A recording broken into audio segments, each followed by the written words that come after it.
Now let's move on to a different subject. Kiss has announced that they are playing a reunion show. I believe it's in November. And they're doing it for a 50th anniversary of the Kiss Army.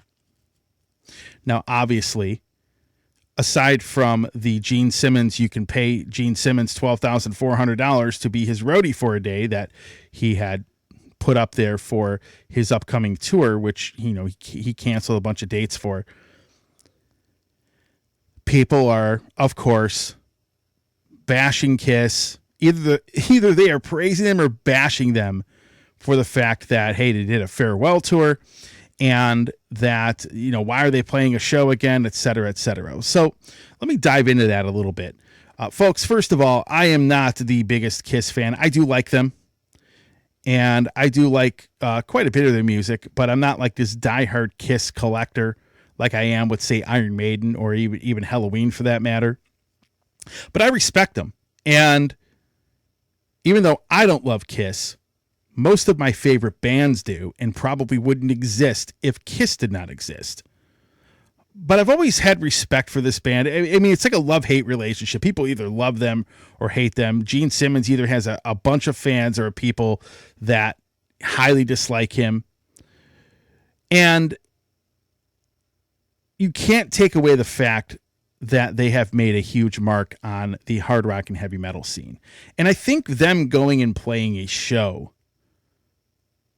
one show to commemorate a 50th anniversary of the Kiss Army is really not that big of a deal as far as, because they basically said they aren't touring. It's kind of like the whole Slayer situation, right? They're never going to do a full tour again. Slayer came back, played some one-off shows and festivals. But did they go on a big tour or make another record? Absolutely not. And that probably won't happen. And I think the same thing is going to happen with Kiss. Now, never say never. But, number one, it's a celebration of bringing, I think Bruce Kulick, a guitar player that played in the band, is coming there to play, some songs with these guys, kind of reunite with them as well, which I think is cool. And they're not even putting the makeup on. They're just going there to play some music and celebrate the 50th anniversary of a band that really made their mark on the hard rock and metal scene. Kiss has a diehard fan base. I mean, if there's a band that has marketed themselves, in a way that really just, is unheard of, maybe aside from Iron Maiden with the Eddie mascot, Kiss is just the merchandising Kiss has done over the years. I mean, you have to respect, even if you dislike them, respect what they have been able to do. So I think it's cool. I mean, I like a lot of their music, both from the makeup years in the 70s, and all the way through the 80s. I even like the albums without makeup. In fact, the album Revenge, which obviously Bruce Kulick played on, was my first ever Kiss album. I had that and Kiss Alive 3 back in the early 90s. And I remember that Revenge album. I think of all of the non-makeup albums, that is my favorite one. I had great songs. Take It Off. You had Domino. You had God Gave Rock and Roll to You. You had lots of great tracks on that record. And I still have that as probably one of my top 5 albums by them. Now, I like Destroyer, Dress to Kill. I mean, they had a lot of great records. But I don't really understand why people are all freaking out about this. Now, granted, the more that people complain about it and talk about the band, the more publicity it gets. And of course, if you're Gene Simmons, you want that publicity. You want your name out there. It's kind of like when he put up that whole thing about you can pay Gene to work for him for a day. The whole $12,400. One of the things I've always loved about Kiss is the way that they have always gone into media and generated publicity for themselves. I'll give you an example. So the whole roadie thing for the Gene Simmons solo tour where you can pay him to work for him, it's a genius thing to do.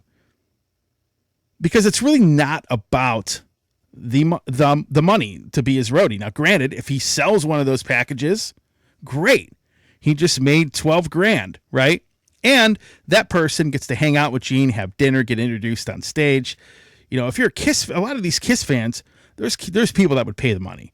I wouldn't be shocked if that dude would not have sold all of those out for that tour.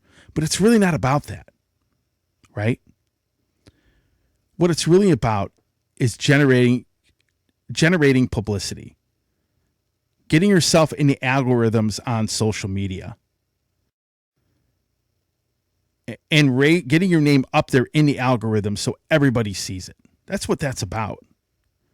You know, when he announced that, so many people were complaining about it or fighting over it.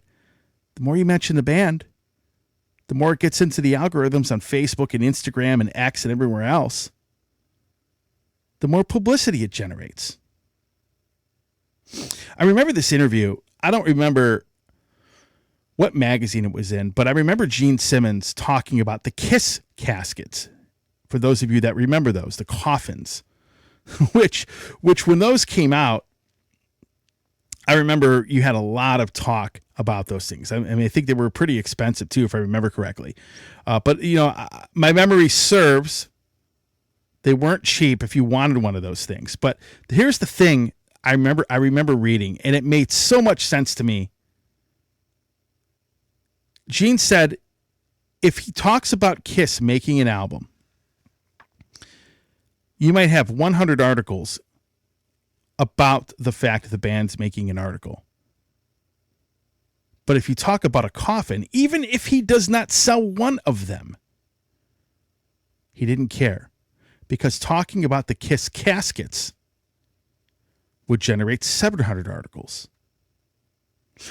And there was another article where he talked about the fact that there is no such thing as bad publicity as long as people are talking about you. Because if nobody's talking about you, you are irrelevant. And he's completely right, especially with the way social media works today. So I think it's really cool that they are going to celebrate a 50th anniversary. If you're looking, I'll tell you what, if you're looking for one of the most diehard fan bases of any band in existence that has done probably the best job of merchandising themselves, it's Kiss. And the first time I ever experienced that, I saw them on their reunion tour in the 90s when they put the makeup back on. They came here to Gund Arena, which is now Quicken Loans Arena here in Cleveland.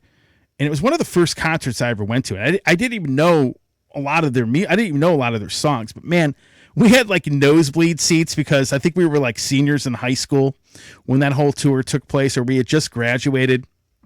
And even sitting up in the nosebleeds, that show was absolutely phenomenal. But I remember going there and walking through the arena to go to our seats, and the amount of people dressed like Kiss with the makeup and everything, I've never seen anything like it. Now, I've seen bands have people that follow them that do stuff like that, but I've never seen anything like that at any other show than what I saw at a Kiss concert. So I think that the 50th anniversary celebration is great. I'm glad that they are getting back together to play another show, play some music together. I'm glad they invited Bruce Kulick, which I believe they did. I think that's cool. I think he did a great job as their guitar player. And honestly, the other thing is, a lot of the non-makeup albums where they didn't have makeup on, I think a lot of those were highly underrated. I think Asylum, for example, Lick It Up, those are two great records. They really are. So, and Revenge, another phenomenal record. So, those are my thoughts on that anniversary reunion coming up in November. I think it's like November 14th. I think it's like for a weekend or a week. You know, I don't know the exact details, but it's all over the news. But big mad props to Kiss.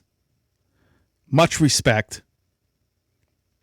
And I think it's cool that they are getting together, even if they don't have the makeup on, to jam out some tunes. With that being said, I'm going to go into the break. Coming up after this, I'm going to talk about Halloween and the album Gambling with the Devil. And I'm going to talk about Empires of Eden, Guardians of Time, an album that I sang some guest vocals on, getting a proper release in Japan. All of that coming up next here on the Metal Command Podcast. Hey everybody, Tony here from the Metal Command Podcast. Again, I appreciate your support. Since 1998, I have hosted this show in one form or another, starting off in radio and now in the podcast format. Again, thanks for watching, and if you like what you see and hear on this show, by all means, please hit the subscribe button, hit the little bell to be notified anytime I do post a video, and if you see this program on any other form of social media, please give me a follow there. Again, I always appreciate your support.